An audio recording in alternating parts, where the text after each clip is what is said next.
Hello everyone, আসসালামু আলাইকুম। সেদিন ছিল আপনাদের ভাইয়ার বার্থডে, আর বিয়ের পর এই প্রথম আপনাদের ভাইয়ার বার্থডে পেয়েছি। তো তার বার্থডে নিয়ে আমার অনেক বেশি প্ল্যানিং ছিল, আমি অনেক বেশি এক্সাইটেড ছিলাম। তো আগে থেকে অনেক প্রিপারেশন নিয়েছি যে কিভাবে ডেকোরেশন করব। তো চলেন আপনাদের সাথে প্রথম থেকেই শুরু করি। তো প্রথমে আমি চলে যাই ডেকোরেশনের জিনিসপত্র কেনার জন্য নিউ মার্কেটে।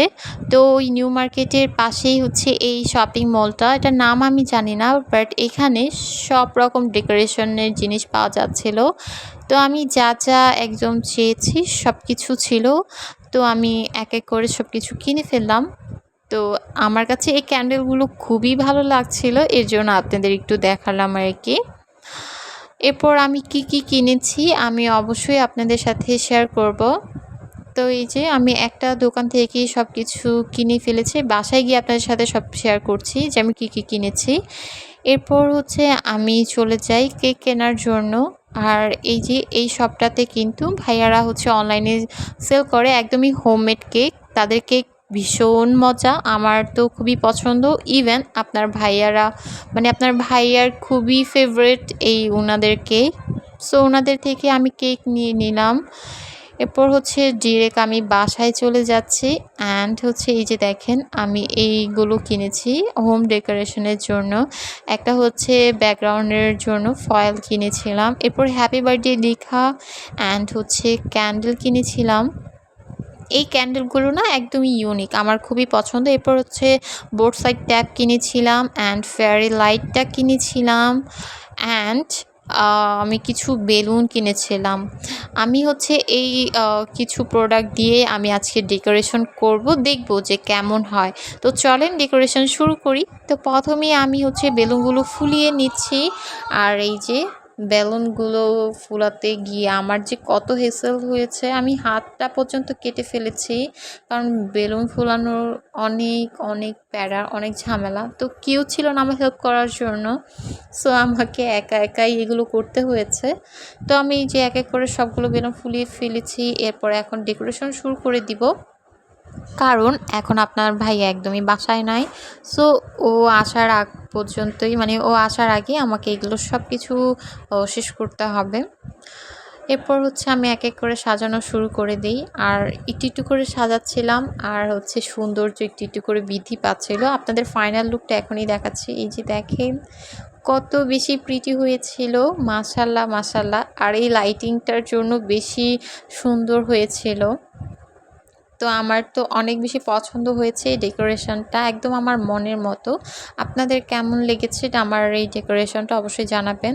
এরপর আমি ছোট একটা গিফট কিনেছিলাম আপনাদের ভাইয়ার জন্য, যেটা ওকে দিব। তো আমার সাজাতে সাজাতে একদমই হচ্ছে 11টা প্লাস, মানে 11:30টার মতো বেজে যায়। আর 12টা বাজার 5 মিনিট আগে তখন আমি যে কেকটাকে হচ্ছে রেডি করি, কারণ এখনই আপনাদের ভাইয়াকে নিয়ে আসবো আর দেখবো যে ওর রিয়েকশনটা কি। তো চলেন। Happy birthday to you, happy birthday to you, সামনে যাও। হ্যাপি বার্থডে টু ইউ, তোমার কেমন লাগতেছে বলো? Thank you for this surprising. So দেখতেই তো পেলেন তার রিয়েকশন। সে আমাকে পরে বলতেছিল তুমি আমাকে এইভাবে সারপ্রাইজ দিবে, আমি তো কখনো ভাবতেই পারিনি। আর এরপর এটা তাকে তোমার তার গিফট। গিফটটা দিয়ে দিই, আর সে তারপরে অনেক বেশি পছন্দ করেছিল গিফটটা। আর এরপর সে কেক কাট করে, অ্যান্ড আলহামদুলিল্লাহ মাশাল্লাহ সে অনেক বেশি হ্যাপি হয়েছিল সারপ্রাইজটা পেয়ে। আর আমি আপুদের বলবো এইভাবে করে ভাইয়াদের অবশ্যই সারপ্রাইজ দিবেন, তাহলে দেখবেন ভাইয়ারা আপনাদের বেশি বেশি ভালোবাসছে। আর শুধু আপুরা কেন, ভাইয়ারাও তো এইভাবে সারপ্রাইজ ডিজার্ভ করে, তাই না বলেন? এরপর তাকে কেকটা খাইয়ে দিলাম, অ্যান্ড কেকটা এত বেশি সফট আর মজা ছিল, অনেক বেশি ভালো লেগেছে। এরপর সেদিনের রাতটা এইভাবেই কেটে যায়। এটা ছিল কালকেই সকালে, মানে পরের দিন সকালে আর কি।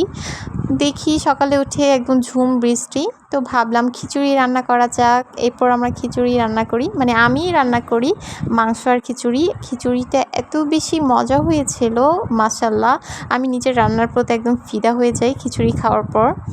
এরপর হচ্ছে বিকালে বৃষ্টি থেমে যাওয়ার পর আমরা ডিসিশন নিই এখন হচ্ছে আমরা ঘুরতে বের হব। তো তো সেদিন রাস্তা একটু জ্যাম থাকার কারণে আমাদের যেতে যেতে একদমই রাত হয়ে গিয়েছে। সো আমরা চলে যাই মহাখালী স্কাইফল রেস্টুরেন্টে, যেটা কিনা এসকেএফ টাওয়ারের উপরে। আর স্কাইফলের রেস্টুরেন্টের আউটডোরটা বেশ সুন্দর, আর সেদিনের ওয়েদারটা যেহেতু অনেক বেশি ভালো ছিল, তো এর কারণে আমাদের আউটডোরটা বেশ ভালো লাগছিল। সুন্দর বাতাস, চারপাশের ওয়েদারটা ছিমছাম, একদম অনেক ভালো লাগছিল। এটা ছিল তাদের ইনডোরের ভিউ। আর এই যে দেখেন তাদের ইনডোরটা কত বেশি সুন্দর, লাইটিং করা, কিন্তু মানে লাইটটা একটু কম থাকার কারণে পিকচার তেমন ভালো আসে না। কিন্তু হচ্ছে ডিনার ডেটের জন্য বা কোয়ালিটি টাইম স্পেন্ড করার জন্য একদম পারফেক্ট একটা প্লেস আমি বলবো। আমার ভীষণ ভালো লেগেছিল প্লেসটা।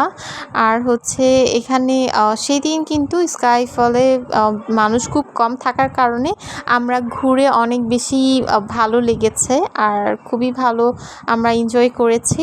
এরপর আমরা বেশিরভাগ টাইমেই কিন্তু তাদের আউটডোরে ছিলাম, কারণ আউটডোর থেকে এত সুন্দর ভিউ আসতেছিল, মাশাআল্লাহ বলে বোঝাতে পারবো না। আর যেহেতু বৃষ্টিময় একটা দিন ছিল, এই কারণে মানে আকাশটা একদমই মেঘলা মেঘলা, আর চারপাশে ওয়েদারটাও খুবই সুন্দর ছিল। আর হচ্ছে রুফটপ থেকে তাদের পুরো মহাখালী সিটিটা দেখা যাচ্ছে আর কি, মানে ঢাকা সিটিটাই দেখা যাচ্ছে। এরপর আমরা সুন্দর সুন্দর ভিডিও মেক করি, কোয়ালিটি টাইম স্পেন্ড করি। তবে আমরা হচ্ছে ইনডোরে শুধু খাওয়া দাওয়া করি, আর আউটডোরেই হচ্ছে ছিলাম। এরপর এই যে আমাদের দুজনকে ভিডিও করে দেওয়ার মতো কেউই ছিল না, তো আমরা নিজেদের ভিডিও নিজেরাই করি। আর এই যে আমাদের ভিডিওগুলো কেমন হয়েছে অবশ্যই আমাদের দুজনকে দেখে মাশাআল্লাহ বলতে একদমই ভুলবেন না গাইস। তো এই ছিল সেদিন, আর সারাদিন অনেক ভালো কেটেছে আলহামদুলিল্লাহ। আমাদের জন্য সবাই অনেক দোয়া করবেন, আর অবশ্যই কমেন্টসে জানাবেন আমার ভিডিওটা আপনাদের কেমন লেগেছে। সবাই ভালো থাকবেন, আল্লাহ হাফিজ।